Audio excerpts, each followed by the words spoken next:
Okay, how about now? Are we good? Hmm.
Okay, can you hear me now? Yes, I think you can hear me now. Sorry about that. I have some kind of technical glitch going on there. I have no idea what that was all about. But here I am now. Golly, technology and me, we do not get along. In fact, I think technology has a voodoo doll of me and it sticks pins in me every morning. Nevertheless, here we are, and we are here for the Innovation Hour call. This is what we call our Innovation Clinic.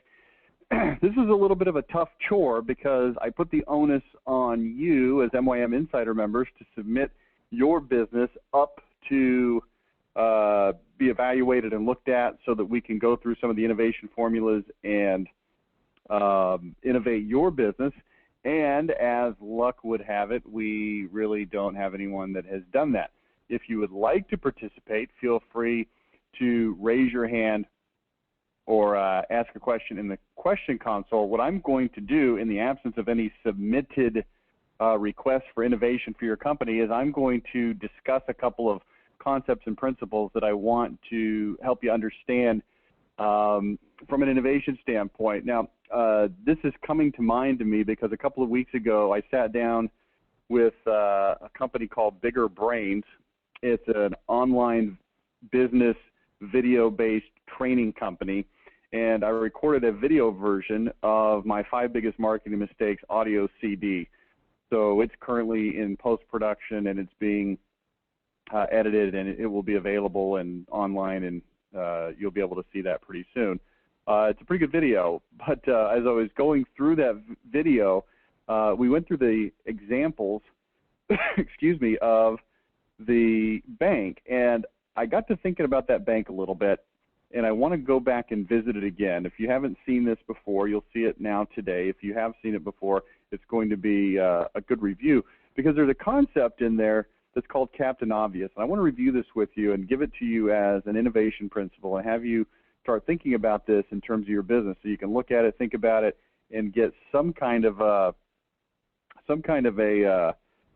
an idea of how this could work for your business. Captain Obvious is a simple concept that says, what can you do to make it totally obvious that you, and then we've got to fill in the blank with whatever your identity is. So this principle called Captain Obvious is going to have a definitive prerequisite of you having a strong identity. And this is where we see most companies go off track when it comes to their marketing and their innovation and so forth, which is they don't have a strong identity. They say we do things good, we're a good company, we've got better products, our prices are competitive, but they're unwilling in many cases to do what I called draw the line in the sand and say, here's who we are, here's what we do, and here's what we're not, and here's what we don't do. If you will allow yourself to draw that line in the sand and be known for something specific, and here's another way to look at it in terms of innovation formulas. There's an innovation formula called home of the blank, which simply means what is it that you ultimately, from an identity standpoint, want to be known as? Home of the blank. Home of what? What is it you want to be known for? And then what we're going to do is we're going to start gathering things that we can do into a list that we can then convert into reality. We can convert into actionable items that will make it very obvious.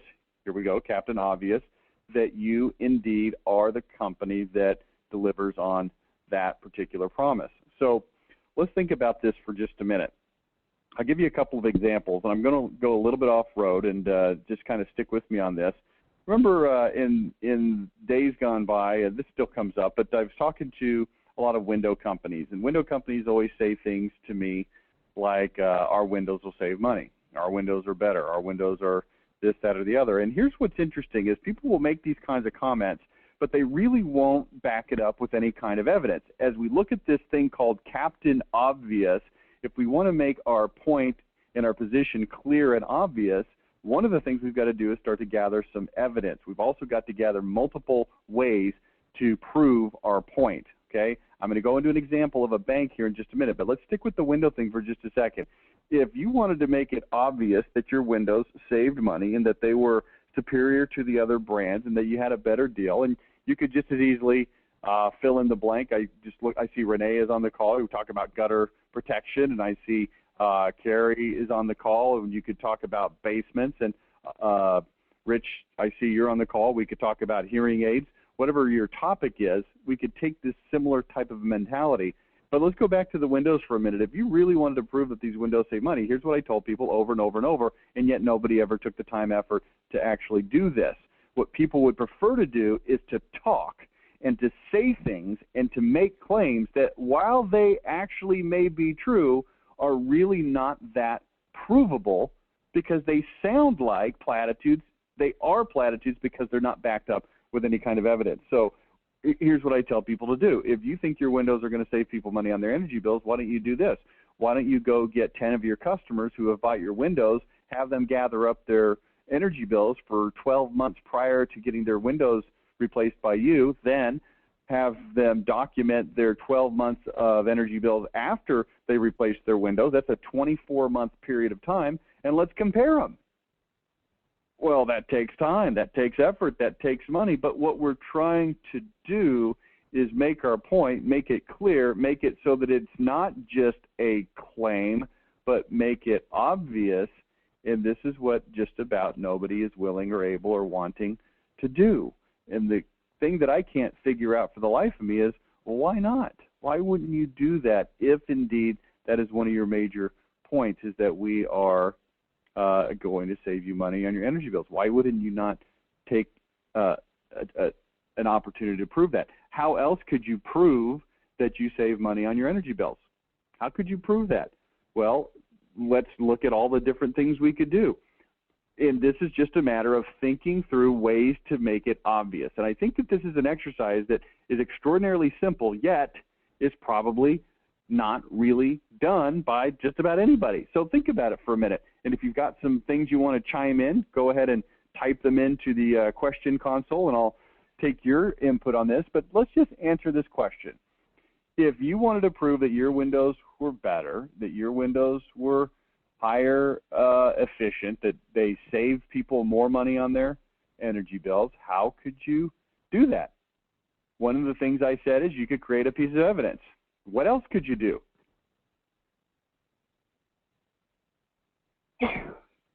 Excuse me, that's called me sneezing on a webinar. Not good. Think about it for a minute. What could you do? Well, one of the things you could do is you could document and show what type of coatings are on the window, how thick the glass is, what kind of material or gas is in between the window panes, how 3 panes is different than 2 panes. You could illustrate these things. You could make it fairly simple, and you could provide this as detail.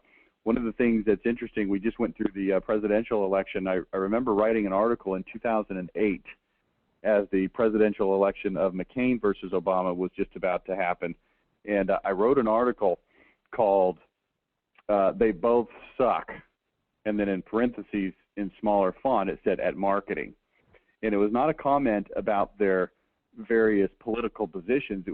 It was a comment about their ability or lack of ability to help people understand what it was exactly they wanted to know. We tend, as humans, in our society at least, to communicate in sound bites. And what I'm asking you to do is find ways to make it obvious. Find ways to make your point, your position, your identity obvious. So think about that for a minute. Keep that in mind. And let's go to an example of the bank. Let me show you a couple of slides here. Okay, I'm going to share my screen. Here's some ads for banks. These are banks that are trying to communicate that we are a community center bank. Let's take a look at them. Ready to help you. We work hard to provide our community with a full range of banking services with special emphasis on business banking. And then we've got a picture of the people that work there. Right here, right now, right here near the KSC campus, you'll find the Savings Bank of Walpole, whatever that is. Okay, so they're trying to say, here we are, we're local, we're community. We've got one on the right here that says, our home is your home, Country Bank. And then there's our office hours, and we've got a bank that looks kind of, you know, down homey, looks nice, got a little street lamp in front of it.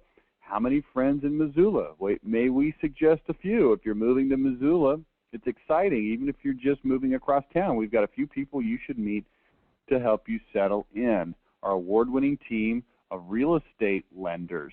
Aside from being downright friendly, they provide fast, accurate service, give you the most competitive rates anywhere, and have more experience than anyone in Missoula. Welcome to the neighborhood. Now, this is interesting to me because these companies are trying to position themselves as being community-centered, as being friendly to their customers. These are companies that want their identity to be, we're like you, and they communicate it by saying, look, we've got trees and lakes, which is, I'm assuming, common to that vicinity. We're right here, right next to you. We've got people. We smile. We want to be your friend. And I'm looking at this thinking, do you really want to be their friend? Do you really want to find your friends from an advertisement in the paper with people at a bank? Is this really how you go about doing things? And the attempt is cute, but the result, I think, is probably far less than people would hope for. Now, what are you really trying to accomplish if you're the company that's running these ads? Well, what you're really trying to accomplish is you're trying to get people to get in there and give you their money. That's what you're really trying to accomplish. I mean, look at this Missoula ad. It says, we've got fast, accurate service. We give you the most competitive rates and have more loan experience than anyone in Missoula. They want to lend you money or take your money, depending if they're looking for loan accounts or deposit accounts. And probably they're looking for both. Is this appeal to the community strong? And the answer is it is not. Okay? So let's take a look at some alternate ads. These are some ads that we put together for a bank called P&M Bank. And in fact, I'm going to pause this screen. I'm going to escape out of this, and I'm going to pull up something that's a little more detailed.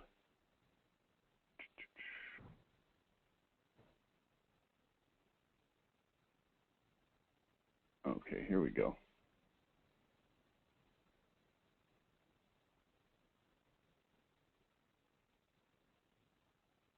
All right, let's take a look at this thing for a second. Okay, so this is a bank called Planters and Merchant State Bank. Since the time I put these ads together, and by the way, this is not a client. This is just something I found and mocked up. This bank has actually gone out of business. Not that they failed, but they sold to a bigger company. So I guess their deeper roots didn't actually stick. But this is what they're trying to accomplish. They're trying to take this same approach. Hey, we're here. Look, we have horses. We've got fewer branches, deeper roots. We've been in the Brazos Valley for almost a century, almost 100 years. We've helped our neighbors with competitive rates and great service. Come to us for your loan needs. And the copy is the same on both. We've got friendly people. We understand you as a human. then they've got some of this kind of stuff. We help daughters with woodworking. We have projects to build furniture together. You know, I don't really know what it is, but you get the idea. This is what they're trying to say. Hey, we want you to feel good. We've got fewer branches and deeper roots. We build snowmen. We look out the window with babies and all these kinds of things. So you get the idea. Trying to give us a feeling. Now, there's nothing wrong with trying to give somebody a feeling, but does it make it obvious that this company really, truly is interested in you and in this community? Or is it just what I call, in the book, Monopolize Your Marketplace, I call this a phantom position. A phantom position. Here's what it means, that there really is no way to define that we're a community bank. So we're going to just say we're a community bank. We're going to put sort of down-homey, family-friendly kinds of pictures in our ads, and then we're going to hope that you just assume that that's true and that you like that and that you're attracted to us. Look at this. We've been in Brazos Valley for almost a century. They don't even change the copy. I would love to have this copywriter ad writing job, because you don't have to do anything except for find a different picture. And the picture doesn't even have to be good. It just has to be of something that's kind of quaint. So here's the question. Can we take something called a phantom position, and can we turn it into something called a defendable position? Defendable versus phantom. Think about this for a minute. Let's go back to our example of the windows. We have windows that will save you money on your energy bill. Is that defendable or is it phantom? Well, in the absence of evidence, it becomes simply a statement of a phantom variety. What we want to do is make it defendable, and we want to make it defendable by presenting as much different type of evidence as possible. Okay? So let's take a look at the bank, and let's look at how we can make this defendable. In fact, let me search for something here real quick. Okay, here it is. Let me put this on the screen so you can look at it. This is a list of 127, I believe, bank innovations. So let's take a look. I'll make it a little bit bigger so you can see it. Not that big. A little bit smaller. Needs to go down to about 138. That'll work. Okay.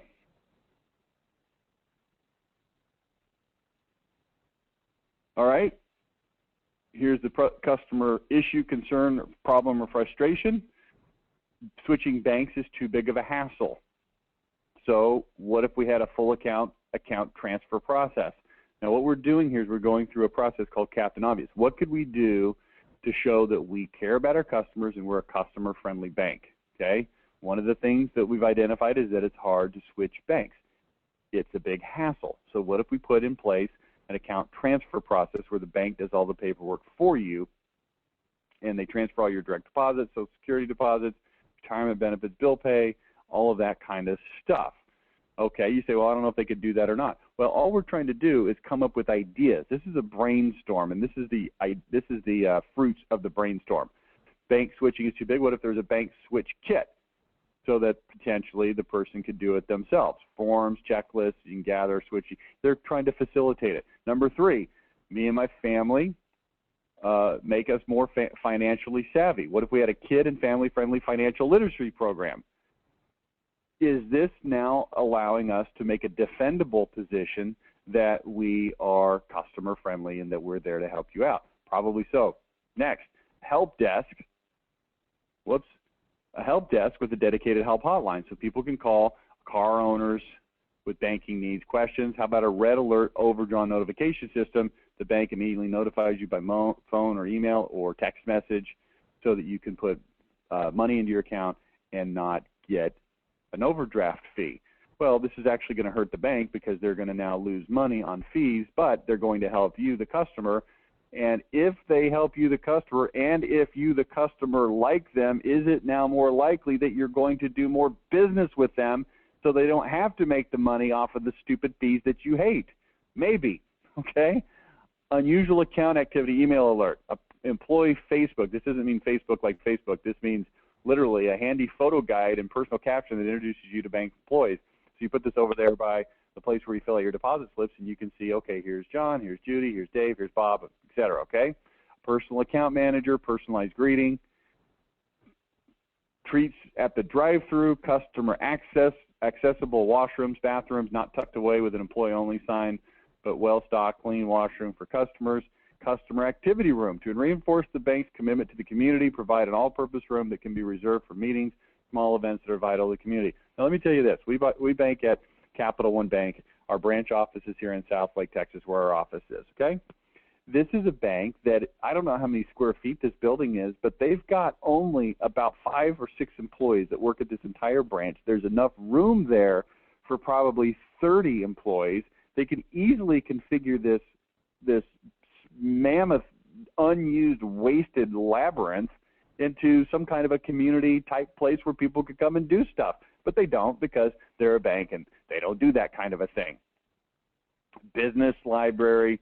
They could put books, you know, newspapers, put a free copier, customer-directed community giving program where they set money aside to donate to community programs, contribute money for every new customer they sign up. For each referred customer during the year, customers will nominate deserving recipients. At the end of the year, customers invited to vote on which charitable agency the bank will support. I wonder if that's something that would be community-centered. See, what we're doing is we're going from this phantom position of cowboy boots, babies and dogs, building furniture with your wife or daughter, and snowman, to actual defendable, here's the things we do that would be interesting and worthwhile to you.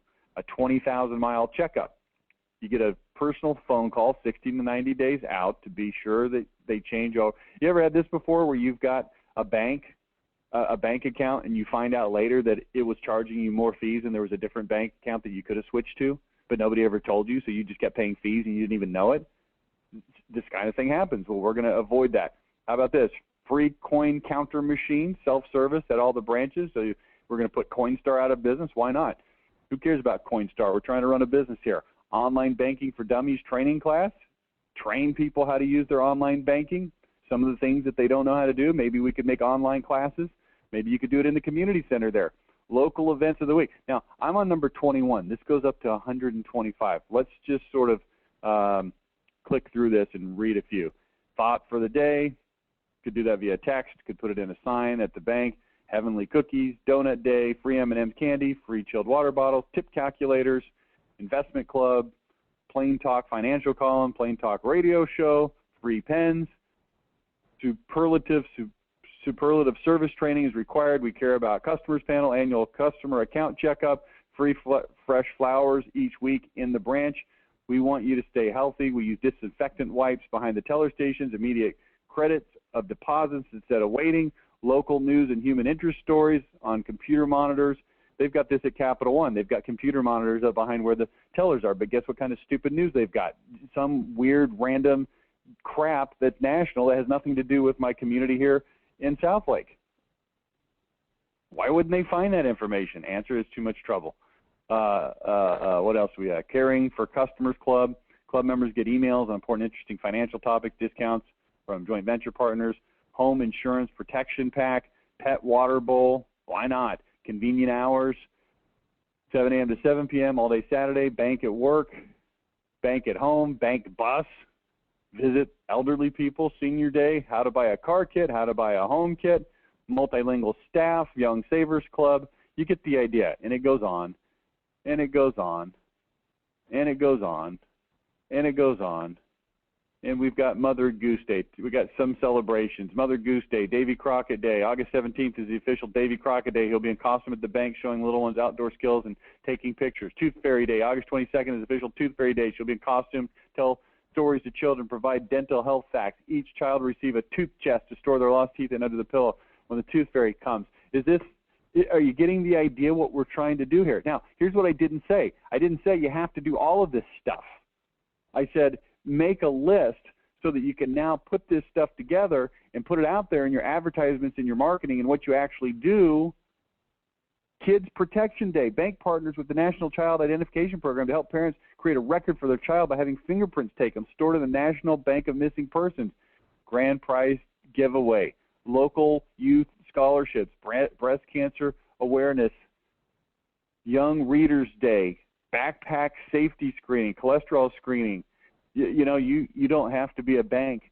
You just have to have any kind of local business to do this stuff. Business seminars, Entrepreneur of the Year. Why does Capital One not go to all of their business customers and say, you know what, we're going to do an award?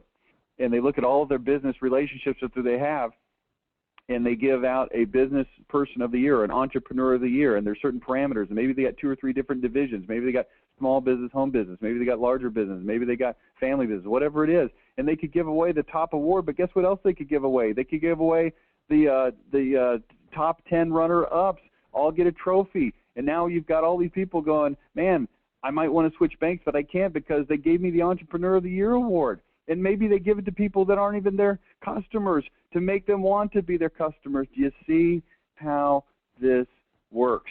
Annual golf scramble. Not one where you got to pay to get in, one where they pay for you to come in. Why not? Take some of your stupid marketing budget that's been wasted on a bunch of junk and spend it on your customers. Fire prevention awareness, employee appreciation. Some of this is for business banking, free notary service. Okay, you get the idea, right? Susan B. Anthony celebration, historical display, dramatic reenactment of Susan B. Anthony's life. All who attend receive $1 coin. It's on February 15th. I think you get the idea. Now, here's what we do. We go over here, and we say, now, let's put this, I'm going to get rid of this. This is just a recap of what we talked about. All right, let's look at it in ads. Do you chain your pens down when your friends come over? Neither do we. We'll tell you before you bounce a check, not after. Free treats for kids, moms, dads, teenagers, pets, grandparents. Question: why don't banks have bathrooms? They don't want you to feel at home comfortable. Banks are called institutions for a reason. They feel like them. Who feels like home and at ease in a bank? I mean, think about it. No bathrooms, rope lines like we're cattle, pens on chains. They treat us like we're filthier than our money. How kind of them to cleanse us of our cash. I think Chad wrote that. Good one. That was a good one, Chad. I like it. Anyway, point being what? The point being, let's make it super obvious, Captain Obvious, that we treat people right. Use our copier machine up to 100 copies at a time. We donated $73,000 to local charities last year. Bring your coins in. We'll turn it into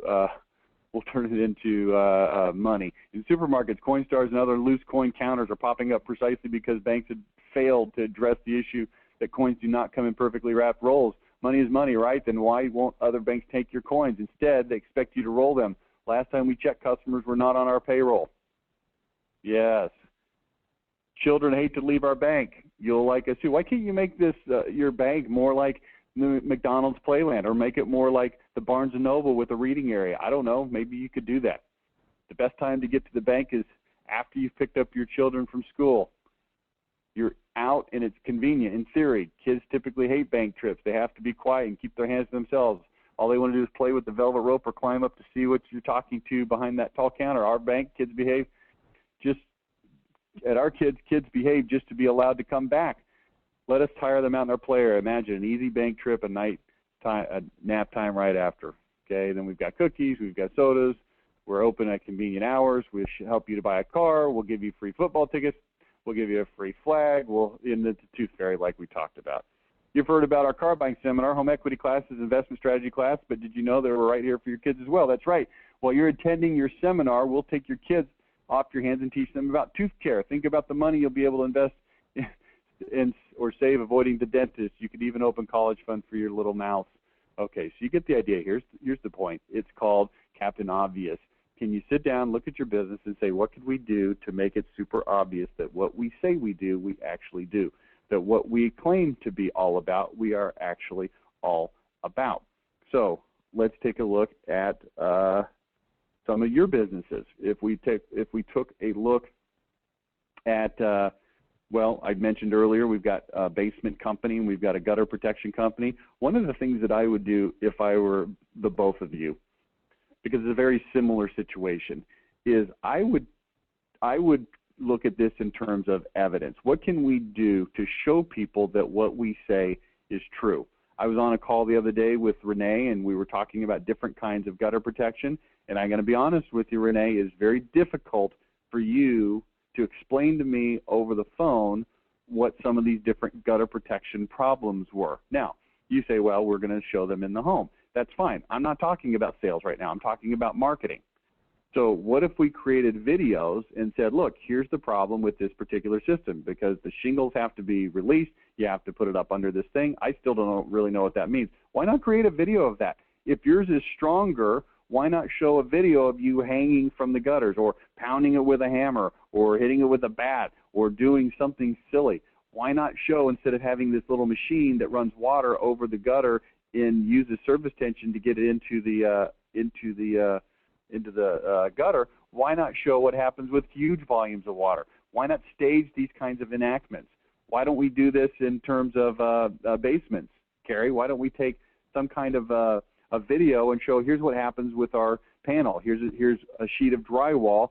Let's put it in a tub full of 6 inches of water, and let's see if it absorbs up like what do you call that? You ever done that with a celery stick? Right? You put it in colored water and it sucks it up into the top of the celery stick. And we do that with a piece of drywall. If we put a drywall board and 6 inches of standing water in a tub, does it absorb it up, and does it become soggy above the water line? And if so, what are the ramifications? Do we have any incidences where we could show mold behind drywall? Can we take our fiberglass board and can we put it in a swimming pool? Does it float? Does it absorb water? Can we leave it in there overnight and come back tomorrow and pull it out? Can we weigh it and show that it weighs the same as before we put it in there because it doesn't absorb any water? Or maybe it does absorb water. I don't know. It doesn't matter the details. What matters is figure out how to do this. If you have a metal roofing company, get an air cannon and shoot baseballs at the metal roof to simulate what happens with hail. Get a flamethrower and show what happens. If you're selling windows, take a flamethrower and shoot it up against the window and show that it's not hot on the other side. And you say, well, that's not really the way that it works. It's not so much it's a thermal heat thing, not a fire heat thing. Well, yeah, but it looks cooler to use fire, right? So here's what I'm trying to say. We've got to make it obvious. We cannot simply rely on our words. We cannot simply rely on what we say. We can't rely on sound bites to convince people. Here's what's interesting to me. What's interesting to me is when people have closing ratios less than 50%. You say, well, what do you mean? Why would it be higher than 50%? Well, because the person is meeting with you because they want something. It's not because they don't want something. It's because they do want something. And then they end up not buying. Why would they end up not buying? I don't understand it. And the reason is because you didn't get to them soon enough. Maybe the competitors were able to talk them into not what am I trying to say here? The competitors cast doubt on you before you ever get there. And we want to be the ones casting doubt. This is why it's so important that we do this stuff in a marketing format, okay? So here's what I'm trying to say, and here's where we're going to end up on this, and I'll take any questions if you want. But the point is real simple. We've got to create an obvious set of evidence of things that we do, of offerings that we make available, so that people look at our identity and say, you know what, that's completely, totally, absolutely obvious. Let me show you another example here. Let me find this example, and then I will show you said example. That's not the example. Okay, this is another example. This is from an article I wrote. You may remember this one. This is the world's greatest car salesman. This is what makes people hate. This is what makes all of the car dealers hate me. And trust me, they hate me. And I get hate mail from them. I don't get that much anymore because it's been a while since we really promoted this. To be a great champion, you must believe you're the best. Okay? World's greatest car salesman. If somebody was truly the world's greatest car salesman, what would they do to back that up? Now, understand, the world's greatest car salesman, this is important to look at this from the standpoint of the customer. What would make somebody the world's greatest car salesman in the mind of the customer, not in terms of, hey, I sold the most cars? And the answer is, well, we're going to research all the models, decide which one to sell, build a case for the cars that we're selling with third-party reviews, my customer reviews, comparisons on relevant issues. So let's decide what we could do, creating the printed reports. Purchase a top-of-the-line version of the car that you're selling, purchase competitive models for customers to test drive. Well, why would you do that? Well, because I'm trying to make it obvious that this car is better. Expose car lock tactics for total price transparency. Send out outgoing emails educating people about cars. Send out personalized emails to contact by interest, also special occasions.